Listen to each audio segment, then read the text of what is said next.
This is Nathaniel, and it's been almost 6 hours since I last made a video about Lorn, so I was kind of missing it. Like, I'm kind of shaking right now, so here's the video.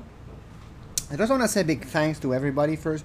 You guys are all awesome, and you made my life so much better in ways that I cannot even express in words, even though I consider myself a decent writer. Thank you so much. I read all your comments, all your emails. I might not have time to reply to them, especially now with the book coming out soon and me trying to give the best product ever, or the best product possible, I should say. I do read all the comments on every Lorn video. Like, honestly, I don't think there's a single video about Lorn that I haven't seen at least 5 times. Well, maybe 3 times. I'm gonna be reasonable there.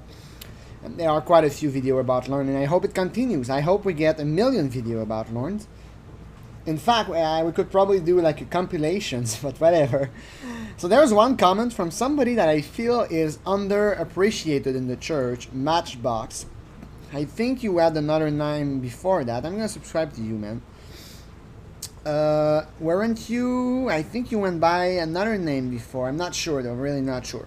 But anyway, I was reading the comments on one of Lorn's phone call, and I thought it was a really, really great comment. So I'm gonna read it to you. It's sad hearing the decoy telling him pet buddy just before he leaves, because she knew he wasn't going to ever see his buddy again.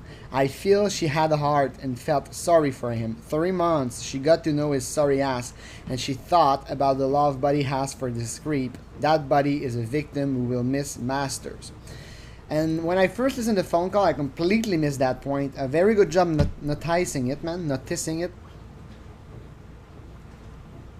Sorry, I'm drinking some weak beer right now. Actually, I am, but a few things. They talk about 1 month and 1 day exactly before he came, so not 3. Also, the decoy doing the voice on the phone wasn't the same as the decoy doing the chat. Also, I don't think she felt sorry for him. I feel that if you work for perverted justice, you must like really hate pedos like a lot, like a lot. And I think that decoy, the voice decoy, was really feeling sorry for Bod. And that's, I'm gonna make you listen to the extract and I'm gonna comment. It starts about here. You gotta do me a favor though. What's that? Just before you leave, you gotta pet Buddy for me. Alright. Do I have to? Do I have to? Like, well, technically no. If you don't do it, I'll never know. But Lorn's reply completely misses the point. But I'm going to comment later. We're going to finish listening to that. Yes. Yes. You want to see me? You want me to see me? You want to see me? Look at how he misses the point. No, do it just before you leave. Oh, okay. You'll be able to do it tonight too. Okay. So basically she says before you leave, give him a really, really good hug before you leave, a good kiss. And she does say at the end when they leave. My truck around 8:30. I can see you. Okay. Okay? Listen to DME. Alright. Okay, I love you. Don't forget to pet Buddy. Don't forget to pet Buddy. And he says, Yeah, I promise. okay, so that extract loops subtitles, and Lorn completely misses it. Misses it. Like the way he doesn't even listen. Lorn is not the kind of person that can listen to someone talking. And honestly, I can relate to him because you know, guys, you have to learn to talk well, but learning to listen well is an art. It's very difficult. It's about being receptive to what the other person says. And Lorn, in that extract about Bud, he's not receptive at all. And the first time I listened to that part of the phone call, I didn't get it. Like, why did she tell him to pet it one last time? Well, because this is it, you know? And she's probably, like, the decoy probably thinks, this is it, you know? He's gonna come here to the house, he's gonna get arrested, and he's never gonna see Bud again, pretty much. That's gonna be the end of their relationship. It's like, look, we all had people. I had a dog that I loved a lot, and she died, and I felt very sad. And in that case, it's pretty much the same thing. Lorn doesn't know it, of course, but that's the last time he's gonna pet Bud. And he's gonna think about Bud, and the last souvenir and the last memory he will have about Bud is, I was going to Kira's house, and I hugged Bugs, and then I went to the house and I got arrested. I went to jail. Like, from his jail cell, there is really nothing he can do for Bud. First of all, the bail is $50,000. How the hell could Lorne pay that? And why would he? Why would he pay his bail? Like, he's probably better off inside. But let's say, I don't know, he auctions off his truck, he pays a bondman, and then he managed to somehow get back to his apartment by doing, I don't know, walking maybe? Or doing like hitchhiking? I don't know. Let's say he does, and he does get bond. What is he gonna do now? Like, what's the next thing he can do? He can just take bond and give it away. But to whom? He doesn't know anyone in the neighborhood. He could ask his neighbors, the Mexican guys, maybe. He could ask Craig. I'm not sure Craig really existed, by the way. Maybe that's a Lorne's invention. Or maybe that's the kind of guy, you know, the kind of guy that Lorne talked to like 5 times. Another drunk tart at the bar. But let's say Craig was his friend. Maybe he could ask Craig. But it's not like you can drive back to Maine. You know, it's not like you can say, oh, I'm going to drive back to Maine and give Bug back to the previous owner.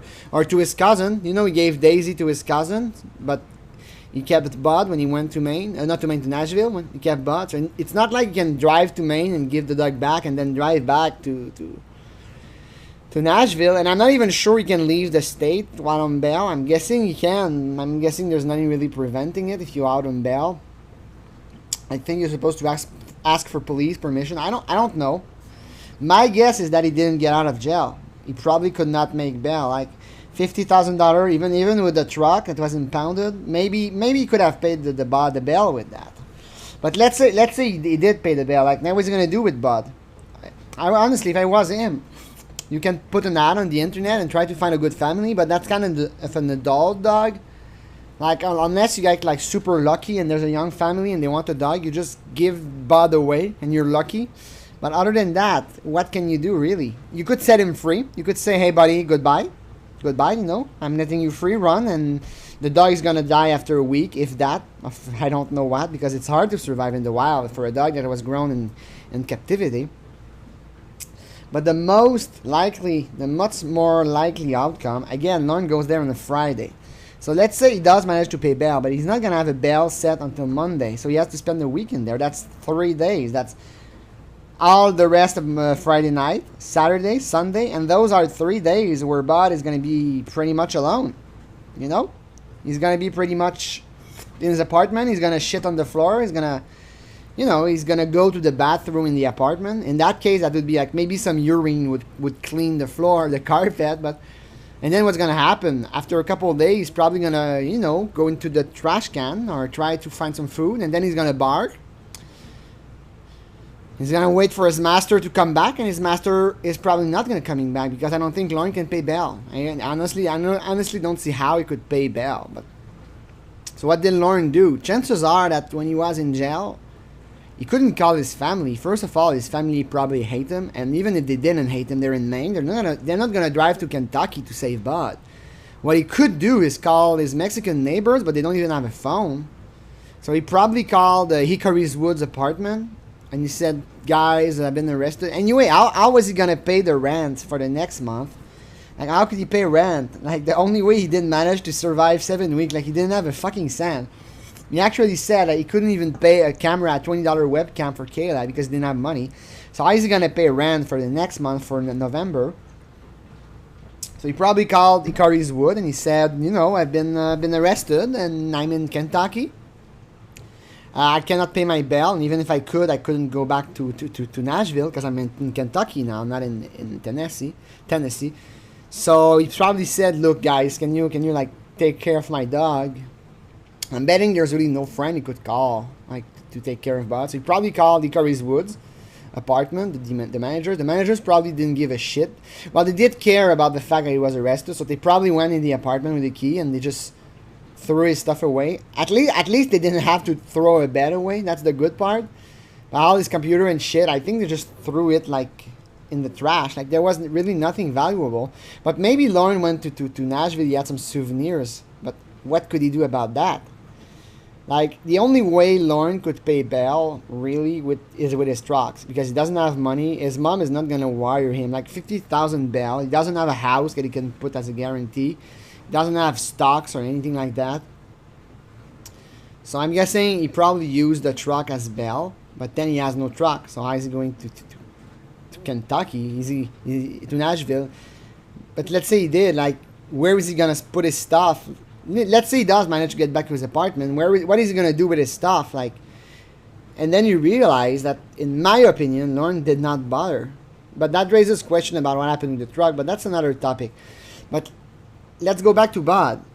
What happened to Bud? Well, basically, Bud is spent the weekend probably yelling and asking for the dog, and Lauren asked for Hickory's Woods, and they probably did not care much about the dog.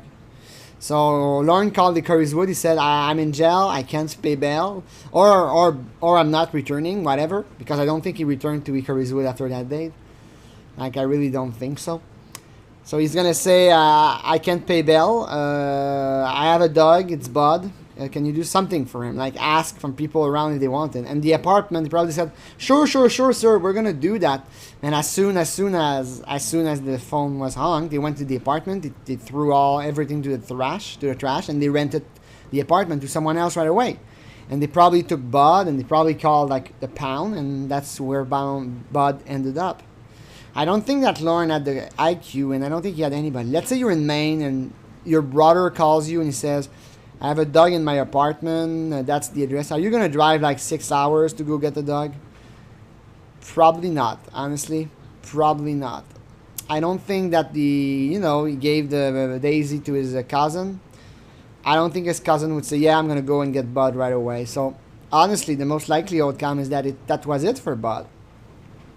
And when the decoy says that, pat Bud really, really strongly, that shows some kind of heart from her, meaning that she knows that Lauren is probably never going to see Bud again, and she wants Lauren to have one last moment with his dog, basically. And Lauren is going to remember that if he did it before going there. And then there's the other aspect, but I'm going to go over that in my next video. I hope you liked it. I'm going to finish about Bud by saying this. What happened to Bud, it's probably probable that he was euthanized, in my opinion. Given his age, he was a cute dog, very beautiful dog. But given the situation, and I'm guessing that Lauren did not, he did not offer Bud the top veterinary care. Bud seemed to be well taken care of, but with dogs like that, no vaccination, no antecedent, and he looks like he's quite like an adult dog. I'm not sure how Tennessee works about, no-kill shelters and all that. It really sucks, but I really don't see where Bud could have ended. Again, there's a chance maybe Lauren went back to his apartment, maybe he paid his bail, but I'm going to Google it because I want to be sure. I don't see, like, how Lauren Armstrong bail...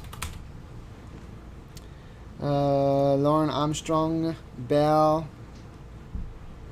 I cannot find it, but I remember seeing $50,000.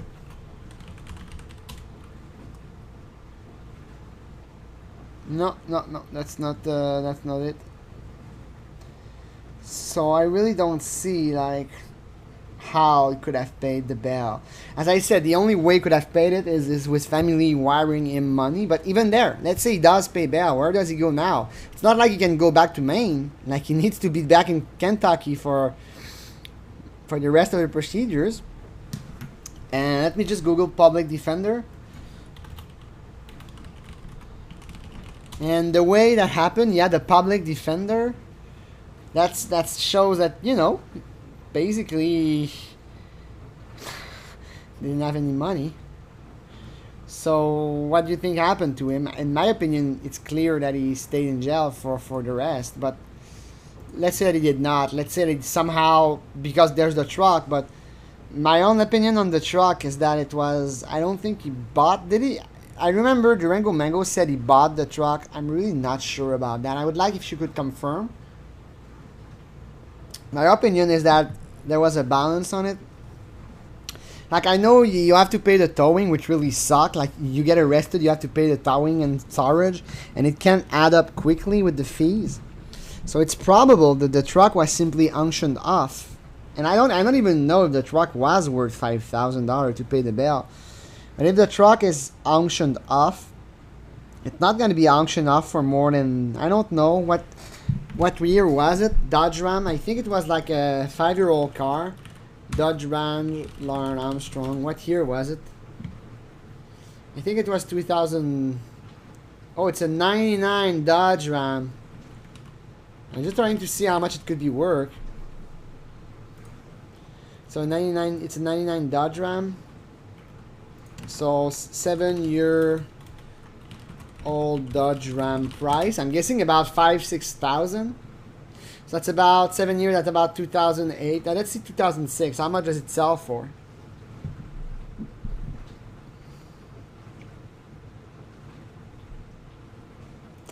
Dodge. Wow, there's no Dodge Ram anymore. Let's say 2008 Dodge Ram Pride, but I know they went up a bit. So I'm gonna see buy. Just trying to find the Dodge Ram, what it could be worth.